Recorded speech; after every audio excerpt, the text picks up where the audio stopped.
Python programming ল্যাঙ্গুয়েজের টিউটোরিয়ালের এই পর্বে আপনাদের সবাইকে স্বাগতম। আজকের এই পর্বে আমি আলোচনা করব ভেরিয়েবল নেমিং কনভেনশন নিয়ে, অর্থাৎ ভেরিয়েবলের নাম দেওয়ার যেই নিয়মগুলো রয়েছে সেগুলো নিয়ে।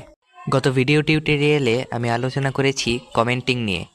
আপনারা যদি সেই ভিডিও টিউটোরিয়ালটি দেখে না থাকেন তাহলে অবশ্যই সেই ভিডিও টিউটোরিয়ালটি দেখেই এই ভিডিও টিউটোরিয়ালে আসা লাগবে, আদারওয়াইজ অনেক কিছুই বুঝবেন না। আচ্ছা, তো এখানে কমেন্টের মধ্যে লিখে দিচ্ছি ভেরিয়েবল নেমিং রুলস। এখন কি কি ব্যবহার করা যাবে তা আমি এখানে লিখে দিচ্ছি কমেন্টের মধ্যে। প্রথমেই আপনি ব্যবহার করতে পারবেন ক্যারেক্টার, অর্থাৎ এ থেকে জেড পর্যন্ত যতগুলো ক্যারেক্টার আছে সবগুলো, ছোট হাতের এবং বড় হাতের মিলিয়ে। ফর এক্সাম্পল এখানে লিখে দিচ্ছি এ, এইচ ছোট হাতের, সি। এরপরেই আপনি ব্যবহার করতে পারবেন নাম্বার। যেই নাম্বারগুলো এখানে ব্যবহার করা যাবে সেগুলো এখানে লিখে দিচ্ছি, অর্থাৎ 0 থেকে 9 পর্যন্ত সবগুলো নাম্বার ব্যবহার করতে পারবেন। আরও একটি ক্যারেক্টার আপনি ব্যবহার করতে পারবেন, সেটি হলো আন্ডারস্কোর, অর্থাৎ এই সিম্বলটি সবার উপরে লিখে দিচ্ছি যে এখানে রয়েছে যেগুলো ব্যবহার করতে পারবো। এখন কি কি ইউজ করতে পারবো না তা লিখব। সবার প্রথমেই আমরা ভেরিয়েবলের নামের মধ্যে কোনো হোয়াইট স্পেস ইউজ করতে পারবো না। ধরা যাক এখানে আমরা একটি ভেরিয়েবল লিখব ফুল নেম নামে। এখন যদি আমরা ফুল এবং নেম এই দুটো ওয়ার্ডের মাঝখানে একটি স্পেস দেই, তাহলে প্রোগ্রামটি রান করলে দেখতে পাবো আমাদের এরর দিচ্ছে। তাই ভেরিয়েবলের নামের মাঝখানে কোনো হোয়াইট স্পেস রাখা যাবে না।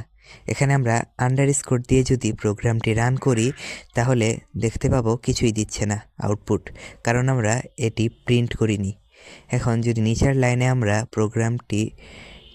ভেরিয়েবলটি প্রিন্ট করি, এখানে ফুল নেম প্রিন্ট করে দেই, তাহলে কনসোলে আরিগাজমাইন দেখতে পাবো। ভেরিয়েবলের নামের মধ্যে আমরা চাইলে ক্যামেল কেসিংও ব্যবহার করতে পারি, অর্থাৎ দ্বিতীয় শব্দটির প্রথম অক্ষর বড় হাতের। এভাবেও আমরা চাইলে ব্যবহার করতে পারি। এভাবে যদি আমরা আরেকটি শেষে শব্দ যোগ করি তাহলে সেটিরও প্রথম অক্ষর বড় হাতের দিতে পারি। প্রিন্ট ফাংশনের মধ্যে ভেরিয়েবলটির নামটি পরিবর্তন করে যদি আমরা প্রোগ্রামটি রান করি তাহলে কনসোলে সঠিক আউটপুট দেখতে পাচ্ছি। আচ্ছা, এখানে স্পেসের পর ইন এ ভেরিয়েবল নেম লিখে দিলে আরও স্পষ্ট হবে। এখন আরেকটি রুলস হলো, আমরা কখনোই একটি ভেরিয়েবলের নাম্বার দিয়ে শুরু করতে পারবো না।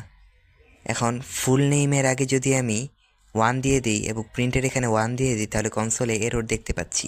আচ্ছা, এখন ভেরিয়েবলের নামের আগে 1-এর বদলে যদি আমরা আন্ডারস্কোর দেই তাহলে দেখা যাক কি হয়।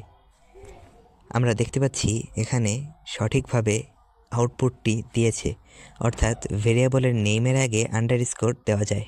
দ্বিতীয় রুলসটি হলো, কখনোই কোনো কিওয়ার্ডের নামে কোনো ভেরিয়েবলের নাম আমরা দিতে পারবো না। কিওয়ার্ড হলো এমন সব শব্দ যেগুলো পাইথন আগে থেকেই বানিয়ে রেখেছে, যেমন প্রিন্ট, এটি একটি কিওয়ার্ড।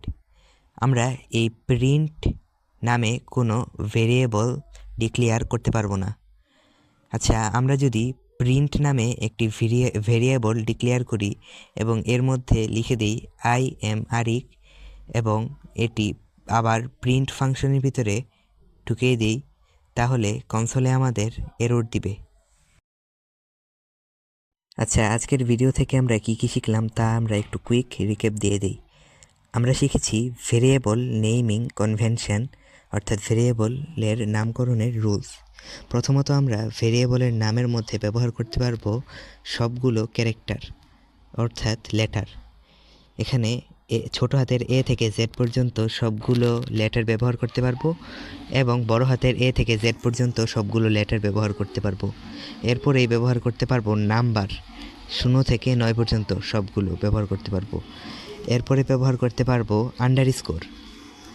এরপরে যে জিনিসগুলো আমরা ব্যবহার করতে পারবো না সেগুলোর প্রথমেই আছে আমরা হোয়াইট স্পেস ব্যবহার করতে পারবো না। এরপরে নাম্বার ব্যবহার করতে পারলেও কোনো একটি ভেরিয়েবলের নাম আমরা নাম্বার দিয়ে শুরু করতে পারবো না, তবে আন্ডারস্কোর দিয়ে শুরু করতে পারবো। এরপরে কোনো ভেরিয়েবলের নাম হিসাবে আমরা কোনো কিওয়ার্ড ব্যবহার করতে পারবো না। যেমন প্রিন্ট একটি কিওয়ার্ড, এটি আমরা ভেরিয়েবলের নাম হিসাবে ব্যবহার করতে পারবো না। এমন আরও অনেক কিওয়ার্ড আছে যেগুলো আমরা পরবর্তীতে ব্যবহার করব পাইথনে, তবে ভেরিয়েবলের নাম হিসাবে নয়।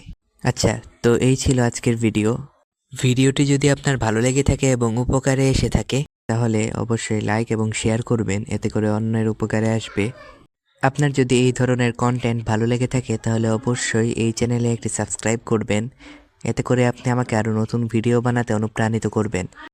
সবাই ভালো থাকবেন, সুস্থ থাকবেন, দেখা হবে পরের কোনো ভিডিওতে।